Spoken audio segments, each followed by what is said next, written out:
Welcome to Flyover Frequencies. This podcast is hosted by corporate pilots based in Des Moines, Iowa. We got Andrew, Ehren, and myself, Jonathan. And this podcast is dedicated to discussing all things aviation with a Midwest focus. From personal flying and flight training to careers in air traffic control, maintenance, dispatch, military, and business aviation. Our goal with the show is to be intentional in its niche, have local stories, local voices, schools, operators, jobs, and the Midwest aviation lifestyle. Listener engagement is central to our podcast. On an afterthought, we aim to create a platform that answers questions, tells relatable stories, and helps people at every stage of their aviation journey. I'm sure some people are going to ask, what is the Midwest aviation lifestyle? That's a good question. That is a good question. A couple of guests on, and maybe everyone will be able to interpret that. You betcha. Yeah. Or you hear from them, the more you'll understand. Yeah. There we go. So again, I'm Jonathan. We get Andrew here and Ehren, and we're all corporate pilots for the same company in Des Moines. And let's just go around the horn and talk about how we got here, why we want to do this podcast. Andrew. Yeah, thanks for that warm welcome. I'd say for me, the podcast was a great idea. I've had a lot of great experiences throughout my career, met a lot of great people, including these two guys. I've heard lots and lots of stories from other pilots over the years, and that's what I'm most excited about, sharing all their stories with the rest of you. And they've given me some motivation, some inspiration, and also made me think about why and how I fly airplanes at certain points in my career, whether I'd do the same thing or faced with the same challenges, how I'd react to that, I guess you could say. Cool. So how did you get started, Andrew? How did I get started? Or what was your, why did you want to get started, I guess? Why? My inspiration for flying came from my grandma. She soloed a Piper Cub back in the 90s before the war. She had to quit flying, so she never got her private pilot's license because of the gas rationing. So she ended up buying a airplane ride on an auction, on a charity auction for me to, or invited me to come along. Was it Groupon? It wasn't Groupon. Oh, okay. This is maybe the 80s. Yeah, probably more 80s. But I remember sitting in Clipped it out of the penny saver. That's right out of the paper. Anyway, I took a ride in an airplane. I grew up on a farm, and so the pilot said, well, let's fly over your farm. And he showed me the typical thing when you start flying. This is what the horizon should look like on the cowling, this much. And if you're down here, you're descending. If it's that tall, you're climbing. I remember thinking, this is really cool. What an awesome view of the rest of the world this is. I remember going home telling my dad that, hey, I think I found what I want to do the rest of my life. Explicitly told me in no less words, don't be a pilot, pick something that's not an expensive hobby. So I went to electrical school, got my degree to be an electrician. But while I was there, I also thought, you know what, I'm far enough away from my dad. Now's the time to try this out and become a pilot. And got my private pilot's license in the early 2000s, never quit. Nice. Ehren, what do you got for us? What do I got? Yeah, I'm from the Midwest, born and raised. I went to flight school here in Iowa. I guess I should back up a little bit and talk about my inspiration. When I was little, I was the kid that was always painting or coloring cockpits on the inside of a cardboard box that mom had left over. And this was before the days of Amazon, so cardboard boxes were a little more Hard to come by. You know, the big red button was always the eject button that we color on them. So yeah, I think I kind of always wanted to do it. Maybe I just never grew out of that. I figured I either wanted to be a cowboy or a pilot when I grew up. Cowboy. Yeehaw. Yeehaw. Yeah, got towards the end of high school, and one of those two career paths seemed a little more reasonable and achievable. So I went to school for it here in Iowa. Got my first job as a flight instructor here in Iowa, and moved on to fly some charter. Moved away from Iowa for about a decade. Flew for a regional airline and flew some corporate, flew some charter. Made a lot of good friends. Had a lot of good experiences, like Andrew was talking about. Hear a lot of stories throughout your lifetime and throughout your career. So interested in sharing some of those stories and having some of those conversations. Eventually, I had the opportunity to come back to business aviation. Too good of an opportunity to pass up. Found my way back home here to Iowa, and happy to be back. Happy to be working with this group great guys, great pilots, great people all around at the company, and a good job on top of that. So It's interesting how we've moved away. I haven't got to my story yet, but we're all from Iowa. We all moved away. And at least I never thought I was going to come back because the opportunities are just kind of limited here. But after being gone, my wife's from Iowa too. And there's a strong pull to come back to your home. This is home, isn't it? Yeah, it is. Yeah. And I know, we titled it Flyover Frequencies for a reason, because a lot of you guys who are listening, you just fly over this part of the country. But if you're from here, there is a lifestyle here, and it's very welcoming, and it's very warm and hot. Hot and humid, and also very cold at some points in time. Yeah. Well, anyway, it's just really interesting how, we all moved away and we all found our way back. And I think we're all happy to be back. Oh, yeah.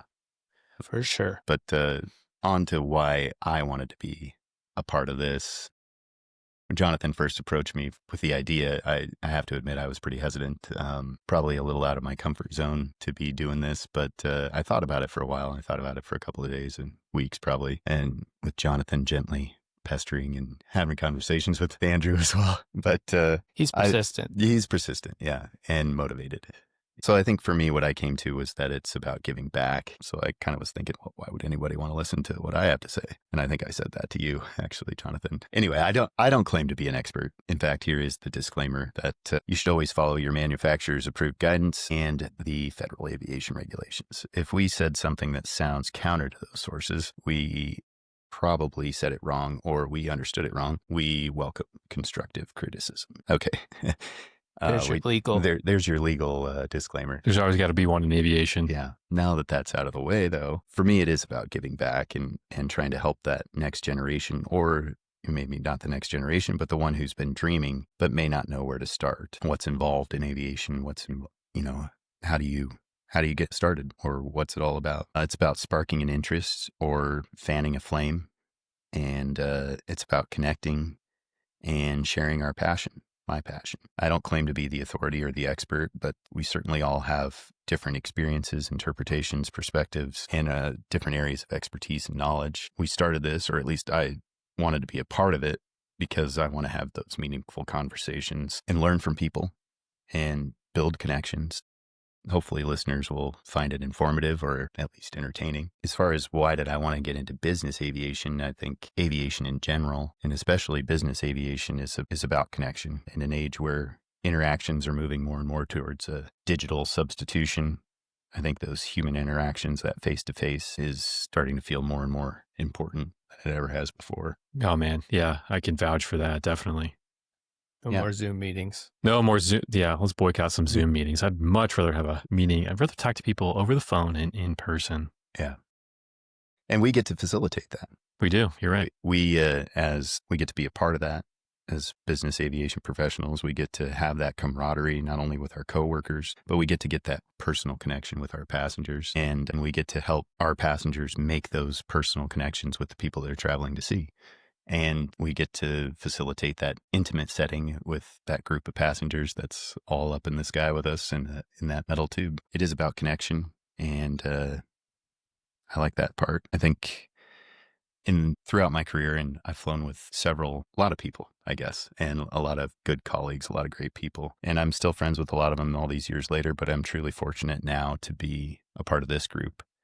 And that's another reason why I wanted to do this with you two guys and, have these conversations, not only with you, but with some of the other people that we hope to have on in future episodes. Yeah, absolutely. I like what you said about giving back, because when you're starting out in this career, there's a lot of questions, a lot more questions than answers, and what was your path like into it? So I think that's great that you say giving back, because I think that's a lot of what we're trying to do, is to give back to the career that's treated us so well and tell those people's stories about how they got into it and maybe inspire some younger people to follow after us.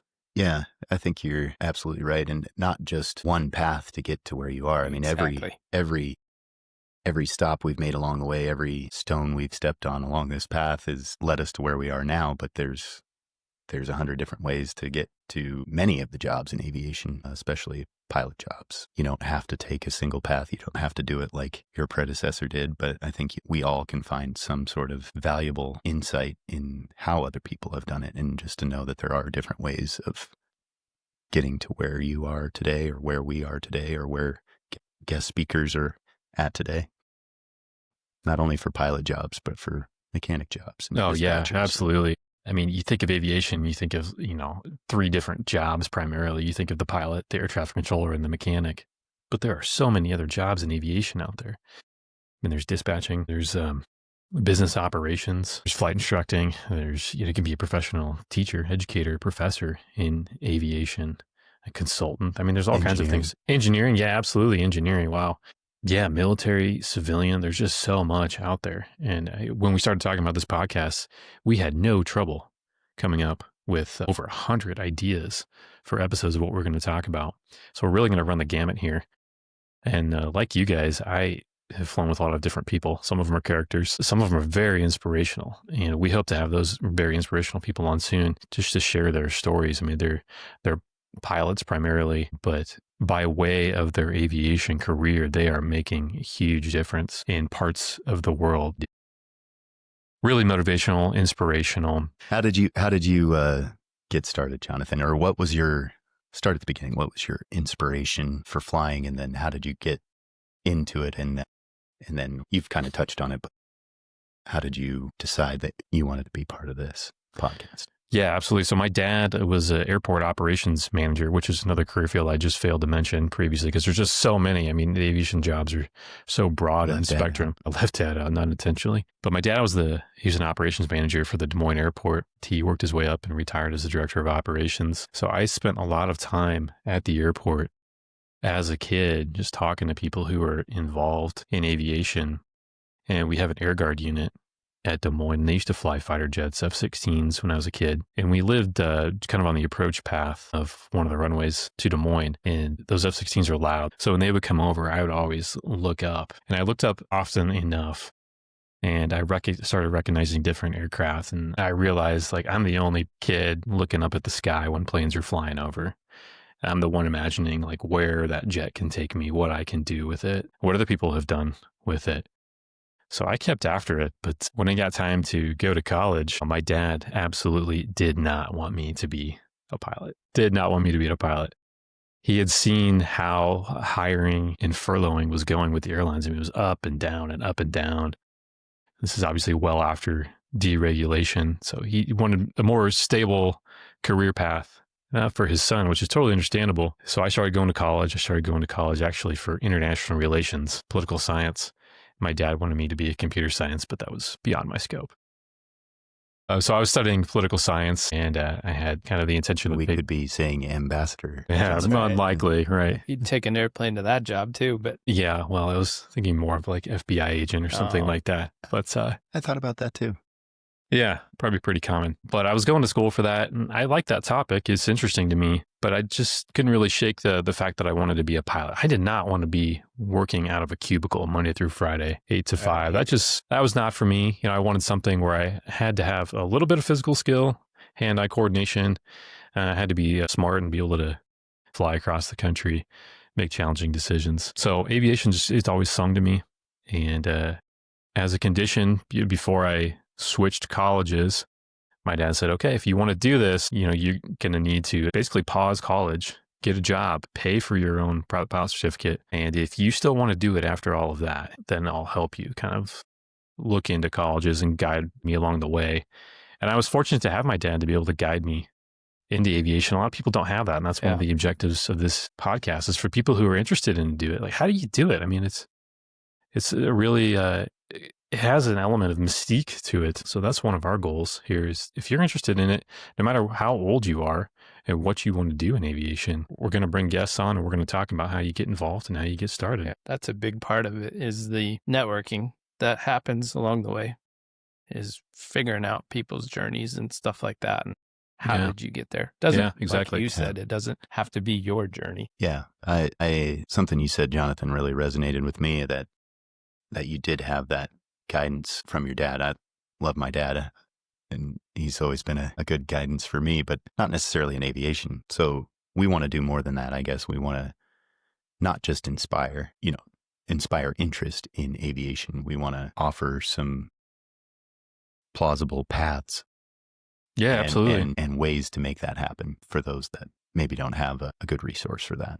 Yeah, absolutely. And, when I started looking into it, there's high school programs out there that you can get started in aviation with. We have one locally. I mean, there's, I guess, online courses you can take through your high school, and the high schools usually pay for them, so you're getting college credit. I know AP classes are pretty popular now. They weren't when we were in school, but you can get college credit for aviation courses. So, I mean, you can kind of get a head start when you're a freshman, sophomore, junior, senior into professional aviation if that's what you want to do.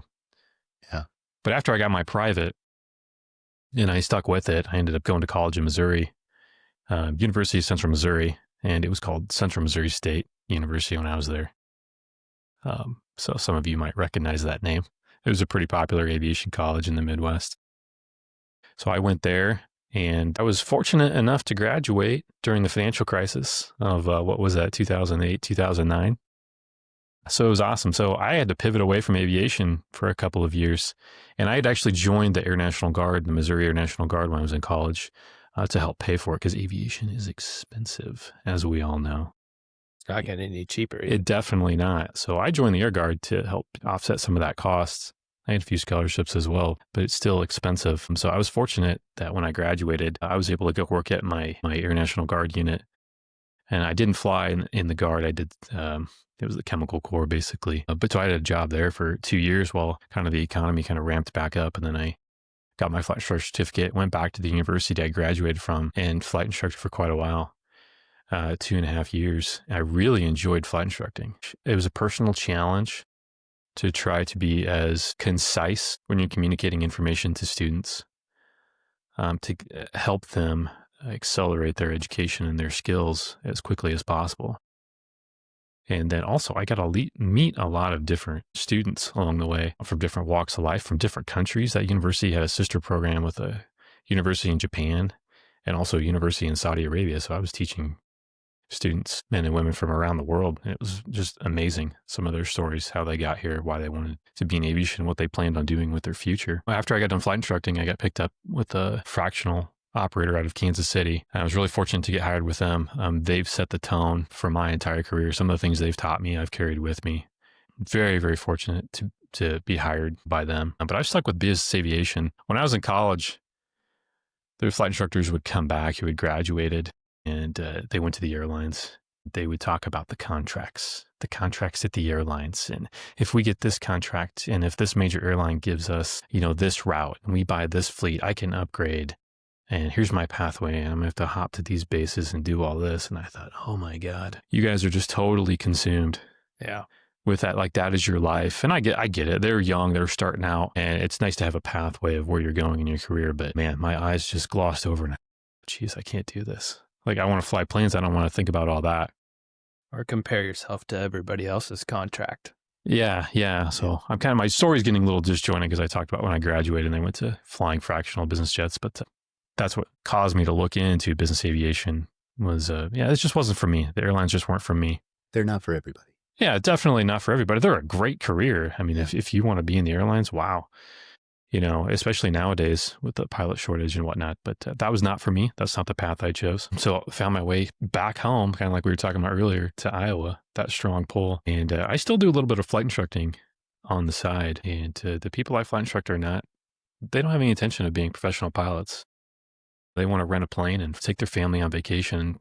So we're going to talk to a broad spectrum of people on this podcast, the professionals, the people who do it for a hobby, and not just flying, people in all aspects of aviation. So what you're saying is more from them, less from us. Yeah, definitely. Ideally. Yeah. I mean, I learn a lot by just listening to people. Yeah, that's great. Yeah. And we'll talk about airlines too. Yeah.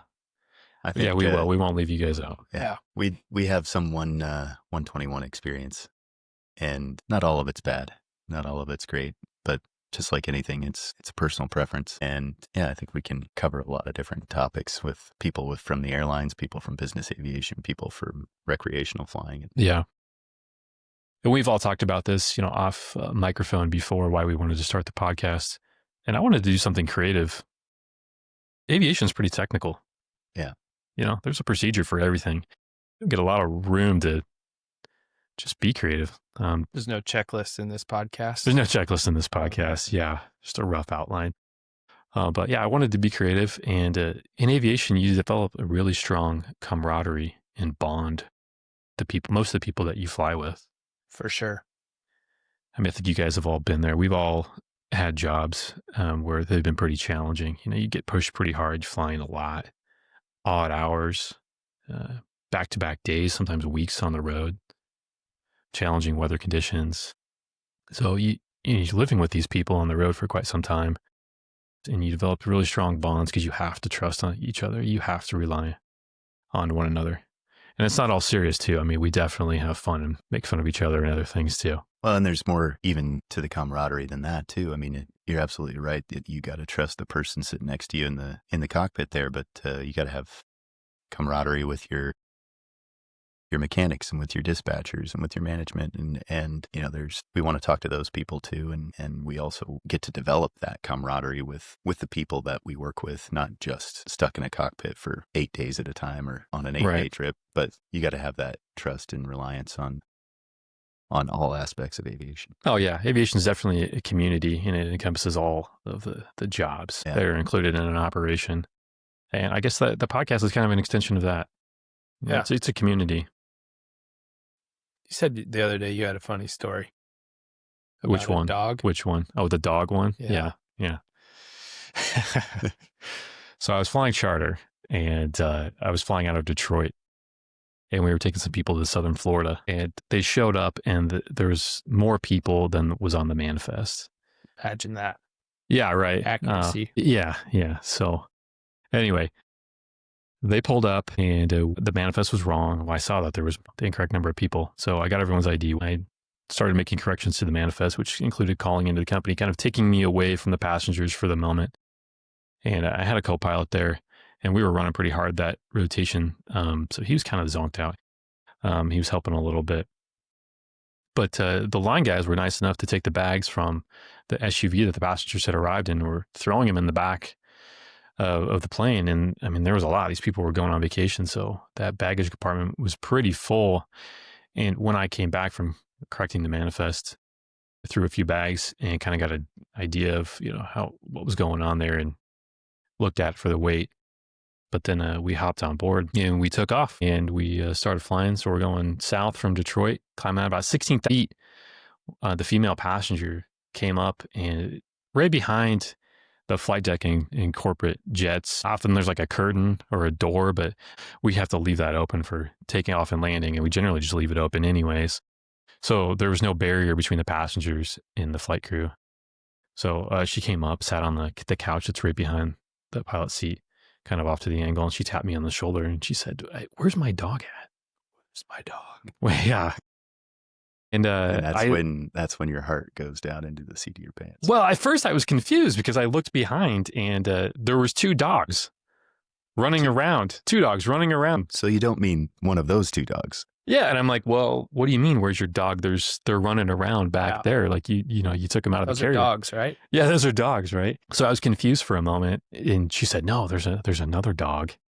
And these dogs are like little Shih Tzu dogs, at least the two that are in the back. So they're pretty small. And my first thought was, well, it got left behind in the SUV. Safe and sound in Detroit, baby. Yeah, that's right. But it's probably just got missed. I mean, because there was a ton of bags back there. So I kind of tell my co-pilot, I say, "Hey, I've got the airplane, I've got the radios. You take the satellite phone and call back to the FBO and see if the driver's still there, or if you can get a hold of the driver, see if that dog's in that SUV." He did. He got a hold of the FBO. Like, who got a hold of the driver? And the driver said, "No dog, there's nothing in here. Everything's emptied out." So where's the dog? Well, there's only one place that dog could be. Yeah. So I struggling to breathe in the aft baggage compartment, which is unpressurized and unheated. Fluffy's His name is Bluey now? Yeah. Yeah. Not white anymore. Getting a little blue, maybe. Well, luckily we hadn't been flying for very long. And like I said, she tapped my shoulder at 16,000 feet, which only takes a few minutes to get up that high. So I leveled out at 20,000 feet. Wait a minute. How long is the consciousness on a Shih Tzu? I don't know. So anyway, we level 20,000 feet. I coordinate with a plan that we're going to divert to Dayton, Ohio, and coordinate with air traffic control that I need to do a pretty rapid descent because it's cold back there. I mean, it's cold. It's winter, but up at altitude, it's cold anyway. And that dog is probably getting hypoxic at this point. So I wanted to do a rapid descent. I did. I probably came down at about 4,000 feet a minute down to, I think it was like 3,000 or 4,000 feet. And we cruised for like 50 or 75 miles on the way to Dayton. And I'm flying as fast as the speed limit lets me because I'm trying to get there because I'm kind of worried about this dog. And so was the passenger. She initially asked us, I kind of told her the plan, like, hey, well, if it's not in the SUV, this dog's probably in the back baggage compartment. She was getting pretty concerned. Her face got pale. And she's like, oh my gosh, is the dog going to be okay? He's going to need CPR when we get grounded at Dayton. Yeah. So I didn't want to overpromise. I'm like, well, yeah, we'll see. I'm going to do everything I can to get on the ground pretty soon. And my co-pilot was kind of back with me at this point. And he was like, oh, the dog's going to be fine. Maybe just a little cold, but we're going to get you on the ground and the dog's going to be fine. So we hustle down, we get to Dayton, we get down into cell phone range, and the passengers call the SUV driver directly. Lo and behold, where's the dog? Not in the cargo. Not in the cargo. It's not cold. It's not cold. It's fine. It's just wondering where everybody's at because it's behind the driver seat on the floor. In Detroit. In Detroit. In the SUV. Yeah. And so I wasn't very pleased with the driver at that point that he can't count dogs either. He can't count dogs. Yeah. He left something in the plane and he told us there was no dog in there. So now we're screaming down at 4,000 feet a minute, making a diversion. So did you go back for the dog? No, didn't go back for the dog. I asked, I said, hey, do you want to go back for the dog? And they said, no, leave the dog. And they in fact said, well, we don't need to stop anymore. If you want to go to Florida, just keep on going. And I burned a lot of fuel down low, hustling at 250 knots. So we had to refuel. She didn't want to go back for the dog. How long were they going to be on vacation? I don't know. Based on the baggage, probably weeks. This lady really loves her dog. Doesn't pay attention until you get to 16,000 feet, which is probably 20 minutes into your flight. And then she doesn't even want to go back for her. Bluey. Are we calling the dog Bluey? Or Kevin. Yeah, Home Alone. Yeah, just let him Home Alone now. Great story. I'm glad the dog was okay. Yeah, definitely. Didn't have to do CPR on a dog. A lot of funny things that happen in aviation, a lot of camaraderie, a lot of community, a lot of ways to get involved. And that's what we hope to bring you with Flyover Frequencies. So we'll see you in a couple of weeks.